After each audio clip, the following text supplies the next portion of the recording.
12वीं की पढ़ने वाली छात्रा अपने पिता से बोलती है एक दिन जिद करके कि पापा मुझे फोन ला कर दो, क्योंकि हमारी सहेलियों के पास फोन है और हमारे पास फोन नहीं है। लेकिन उसका पिता जो था वो कुछ कतराता है और उसकी बात को इग्नोर कर देता है। बोलता है कि अब की बार जब तुम्हारा बर्थडे आएगा तो मैं तुमको फोन ला कर दूंगा। लेकिन ये बात जब बर्थडे आता है तो वो फोन लेकर नहीं आता।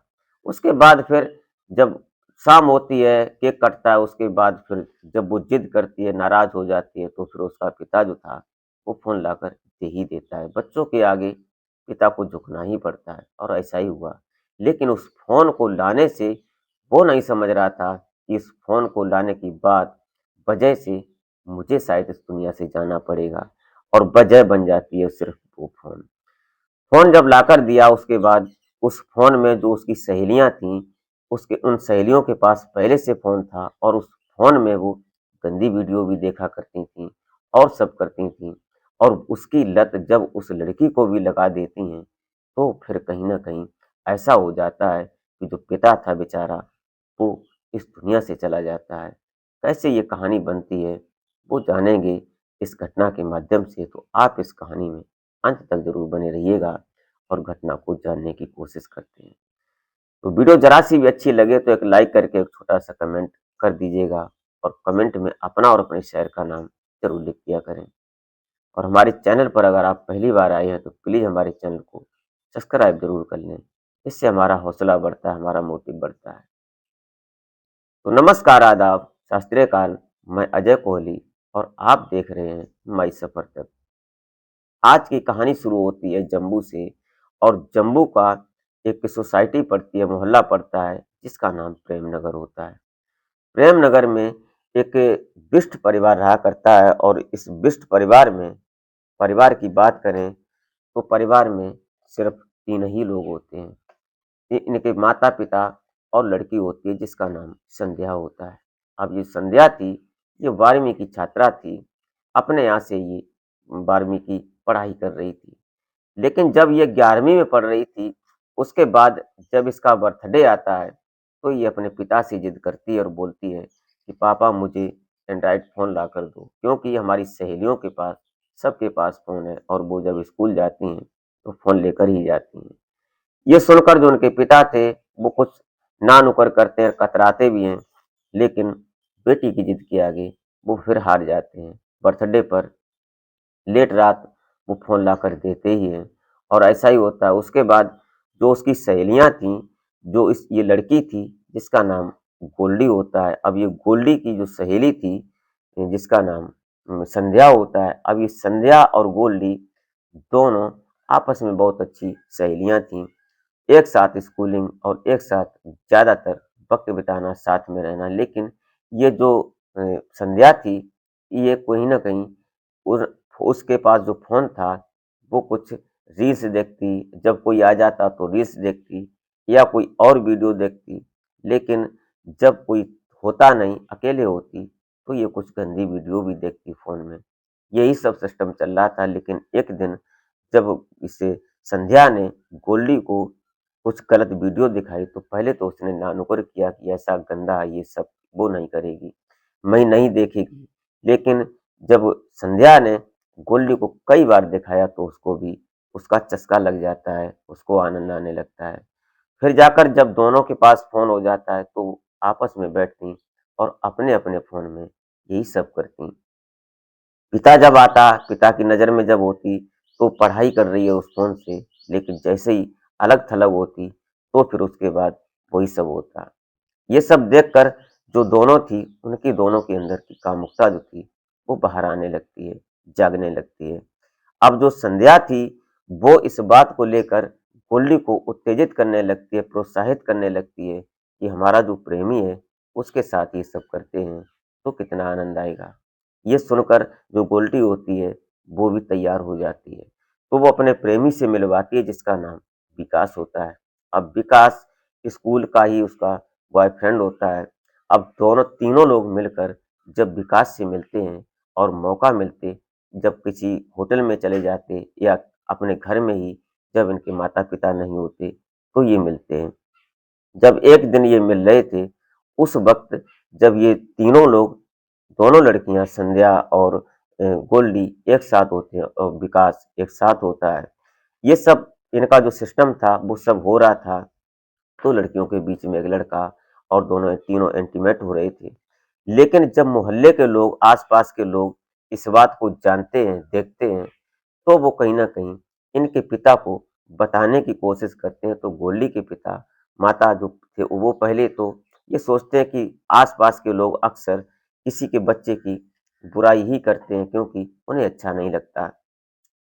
लेकिन जो गोल्डी थी, गोल्डी से जब उसकी माँ पूछती है कि क्या तू ऐसा कर रही है, कि तेरे साथ में कोई आया था? उसने कहा ऐसा कुछ नहीं है मम्मी, ये सब मुझे फँसाने की बात कर रहे हैं, मेरे ऊपर लांछन लगाने की बात कर रहे हैं, ये सब गलत है, ऐसा कुछ नहीं है।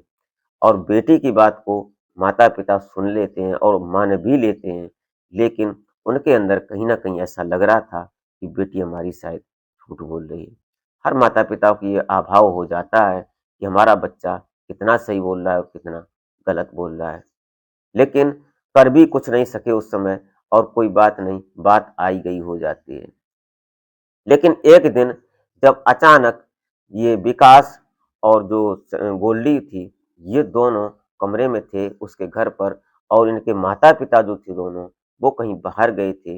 इनको मौका मिल जाता है, ये दोनों बुला लेती है ये गोल्डी उस विकास को, और अपने साथ कमरे में होते हैं। तभी अचानक जब उसके माता-पिता जब घर आ जाते हैं, तो जैसे ही देखते हैं, तो ये बात जो गोल्डी थी और विकास को बड़ी खराब लग जाती है। विकास वहाँ से भाग जाता है, और जो गोल्डी थी, वो मुँह छुपाकर बैठी रहती है, लेकिन कर भी क्या सकती थी। उनके माता-पिता ने उसको बहुत डाँटा, पीटा भी, लेकिन यहीं से जो संध्या थी, वो बिगड़ जाती है। वो अब उसके अंदर बदले की भावना तड़प जाती है, अपने माता-पिता को खत्म करने के उसने प्लान कर डाला। उस प्रेमी के चक्कर में, और उसको जवानी की भूख और हवस के लालच में आकर वो अपने माता-पिता को ही इस दुनिया से हटाने का प्लान कर लेती है। जब उसके पास मौका मिलते ही फ़ोन, किसी का फ़ोन लेकर, क्योंकि उसके माता-पिता ने उससे फ़ोन छीन लिया था, लेकिन जैसे ही मौका मिलता, उसने विकास को फ़ोन किया और बोल दिया कि मैं तुमको टाइम देती हूँ, 12 बजे के वक़्त लगभग 1 बजे के टाइम आ जाना, और एक तेज़ धार हथियार लेकर आना, जिससे कि मेरा प्लान मैं बताऊँगी और तुम आना, और मेरे माता-पिता को इस दुनिया से हटा दो, क्योंकि अब जब तक ये रहेंगे, हम दोनों मिल नहीं पाएँगे। ये बात सुनकर विकास जो होता है, वो भी तैयार हो जाता है, और दूसरे-तीसरे दिन जब उसने वादा किया था, बताए हुए समय पर विकास आ जाता है रात को, और आने के बाद उसके माता-पिता जो थे, वो दूसरे कमरे में सोए हुए थे। गोल्डी जो थी, वो अपने दूसरे कमरे में सोई थी। उसके बाद जब ये आता है चुपके से, और आने के बाद, क्योंकि आज गोल्डी ने अपने माता-पिता को जब खाना बनाई थी, तो उसने कुछ ऐसा उस खाने में मिला दिया था, जिससे कि माता-पिता गहरी नींद में सो रहे थे। वो आते हैं, और आने के बाद विकास तुरंत अंदर जाता है कमरे में, साथ में गोल्डी भी होती है, और उस तेजधार हथियार से उन दोनों का गला रेत देती है। ये सब होने के बाद जब उनकी सांसें थम जाती हैं, उनकी डेड बॉडी बेड पर ही पड़ी होती है। उसके बाद विकास और गोल्डी घंटों गोल्डी के कमरे में रहते हैं, और फिर वो अपनी शारीरिक ज़रूरत को पूरा करते हैं। उसके बाद विकास जो था, वो वहाँ से चला जाता है। सुबह होते ही, जैसे सुबह होता है, लोग इधर-उधर चहलकदमी होने लगती है, तो गोल्डी उठती है, और गोल्डी उठती जैसे ही माता-पिता के कमरे में जाती, तो देखकर रोने-चिल्लाने लगती है, दहाड़े मारने लगती है। ये सब क्या हो गया? कौन आया? क्या हुआ?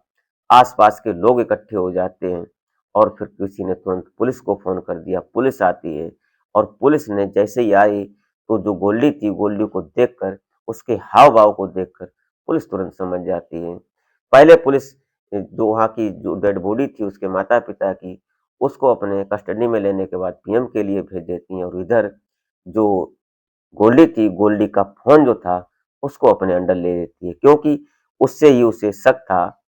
और जैसे ही गोल्डी का फ़ोन पुलिस अपने अंडर लेती है, फिर उसको लगाया जाता है, उसकी डिटेल्स देखी जाती है, उसके अंदर जो फ़ोन नंबर फ़ीड थे, उनको निकाला जाता है, तो उसमें जो ये संध्या थी, इसका भी फ़ोन निकलता है और विकास का भी फ़ोन निकलता है और कई-कई टाइम, कई-कई घंटे तक इन पर बात होती है। व्हाट्सएप चैट भी मिलती है, जो इन्हें डिलीट कर दी थी, लेकिन उसको रिकवर किया जाता है। ये सब पता लगाने के बाद पुलिस तुरंत गोल्डी को अपनी कस्टडी में ले लेती है इसके ऊपर और विकास को भी साथ में ले लेती है, संध्या को भी साथ में ले लेती है। तीनों के ऊपर जो संबंधित धाराएँ बनती थीं, वो धाराएँ लगाकर इन तीनों को सलाखों के पीछे पहुँचा दिया जाता है। दोस्तों, इस घटना को सुनने के बाद आप ये निर्णय ज़रूर ले सकते हैं, अपना सुझाव ज़रूर दे सकते हैं कि बच्चों को फ़ोन देना कितना सही है और कितना गलत है। अगर फ़ोन देना कोई गलत बात नहीं है बच्चों को, लेकिन ये ज़रूर नज़र रखनी चाहिए कि इस फ़ोन में हमारे बच्चे किससे बात करते हैं और क्या-क्या देखते हैं, ये डेटा खंगाल लेना चाहिए। दोस्तों, अगर सतर्कता रहेगी, तो शायद हम सुरक्षित रहेंगे। दोस्तों, ये रही घटना, ये रही कहानी। आप क्या सोचते हैं? अपनी राय कमेंट में ज़रूर लिख सकते हैं। इसी के साथ आप अपना और अपने परिवार का बेहतर तरीके से ख्याल रखें। मिलते हैं फिर नेक्स्ट वीडियो में, तब तक के लिए जय हिंद।